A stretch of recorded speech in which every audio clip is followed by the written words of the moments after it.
My name is Andy Yan, and I'm the director of the City program at Simon Fraser University. I was trained as a geographer when I was an undergraduate, and also took further training at the University of California, Los Angeles as an urban planner. And my background was extensively within the environment of urban and cultural geography. Excellent. Okay, well, with that being said, would you say that you define yourself as a geographer? I think that I'm a professional through which is profoundly educated as a geographer. That geography plays an incredible teacher as well as mentor and sometimes tormentor in terms of my current work as an educator, but then also as a practitioner. And I think that as a geographer, it is a field through which has greatly informed my practice, and I think continues to inform my practice. What geographical research approaches were you originally trained in? And which approaches might you use in your work today? The geographical research approach that I was trained at was predominantly as a human geographer. And as a human geographer, I think really the areas of urban geography, economic geography, as well as cultural geography, all through which fit into the issue around urban and regional realms, so that I am trained in really a collection of, I like to think a collection of geographic traditions. What's a good example of a problem or a project or a work issue that you manage? And how do you use geographical approaches or methods to tackle that issue? A really neat problem or project that I did was to map the trick-or-treat hotspots in metropolitan Vancouver. And it was really a map to look at the ideas around density, around neighborhood connectivity, the issue of social networks and how well do people trust each other. And that in this project, we really wanted to kind of see, well, how might it look like across a region? And so working with a local media outlet, we teamed up, and through social media, we reached out to various, to the general public to submit really where and how many trick-or-treaters they were receiving on Halloween. And with that, we looked at then which neighborhoods had the most trick-or-treaters in metropolitan Vancouver. It was really a pattern, I think, through which we wanted to kind of understand really how does that connect up to density? How is that related towards, say, culture? How is that also really lining up towards how we understand our city and our region? And so we really then began to collect the information and then mapped it using geographic information systems. That we mapped really where the hotspots were, and then looked at the idea of how many, which neighborhoods were, say, ghost towns, whereby there were no trick-or-treaters, versus, for lack of a better word, zombie hordes, that there were an incredible amount of trick-or-treaters coming in and really picking clean the candy offerings during trick-or-treating. What do you think some of the most pressing issues we face as humans are? And how does geography help us to confront those challenges? I think the most pressing issues that I think we face as human beings around the world, I think, is a world that is going to be probably three major challenges. I think one, a world that is going to be hot in terms of climate change, and really how climate change is going to affect everyone around the world. And I think that the second, which is connected up to a second issue, that we face tremendous challenges in a world that is uneven, that we've developed in a very uneven kind of patterns, and for many number of reasons. But I think one that's specifically challenging is inequality, that we face a a city, a society, a world that is facing tremendous challenges in terms of equality and its unevenness in terms of income, as well as social well-being. And I think that coupled with all of those two really is the third one, is a world that is increasingly connected. That at the same time we have a world that is connected, whether that is the physical connections through, say, transportation, but then also the cultural and the world of ideas that are being connected through social media, through technology, and all through which I think is producing a world that is going to be hot, uneven, and connected, through which I think geography offers a very unique insight towards what is happening in that world, and perhaps some of the ideas towards what can we do in it. Great.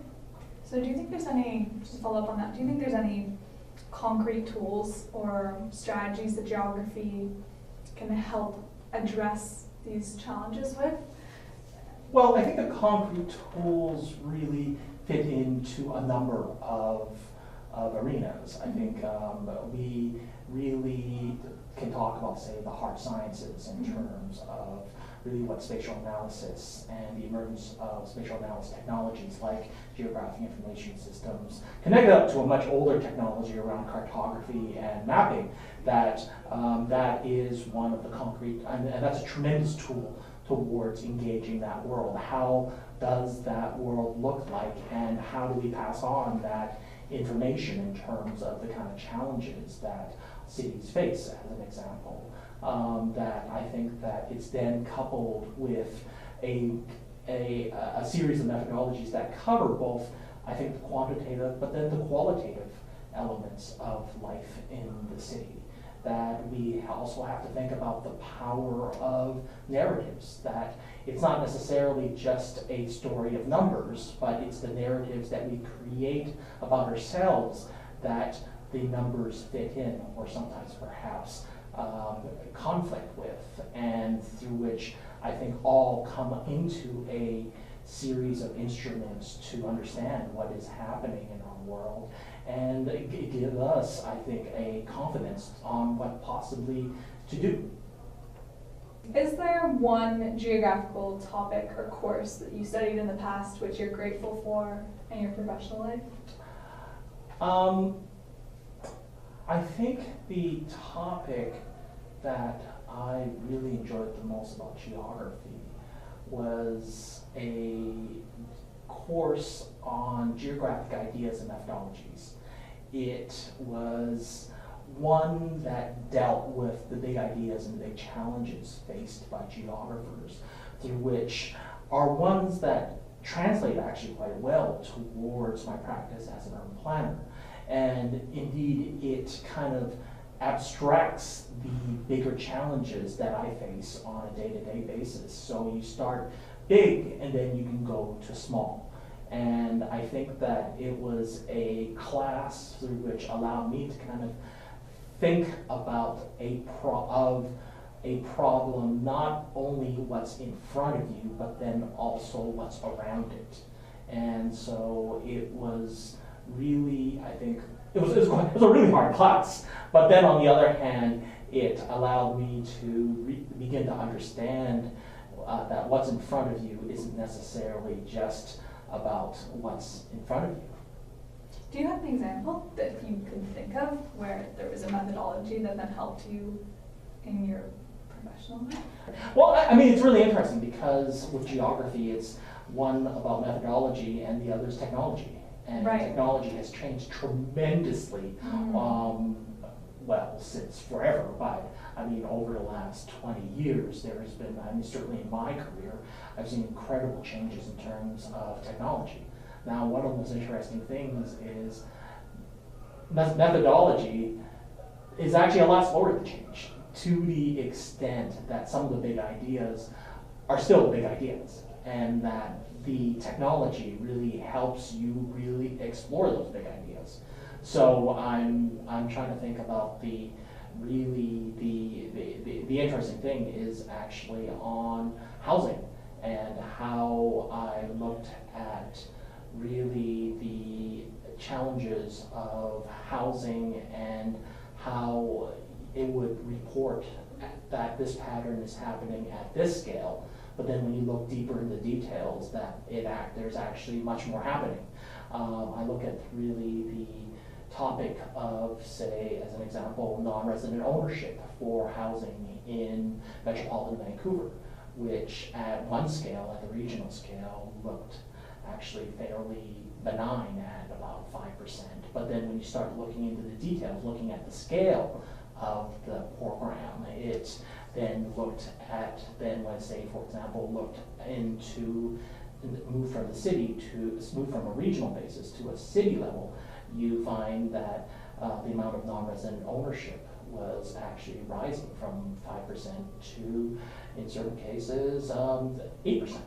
And then what's interesting is then you begin to look at, what kinds of housing is it? What is it? And look at the details of when they were built. And in that study, we begin finding that then you're hitting almost 25% of housing that recently built condominiums in this one municipality were being purchased by non-resident owners. And I think that really gives you an idea towards how do you deal with the world of housing, and how the idea of housing itself has changed a lot.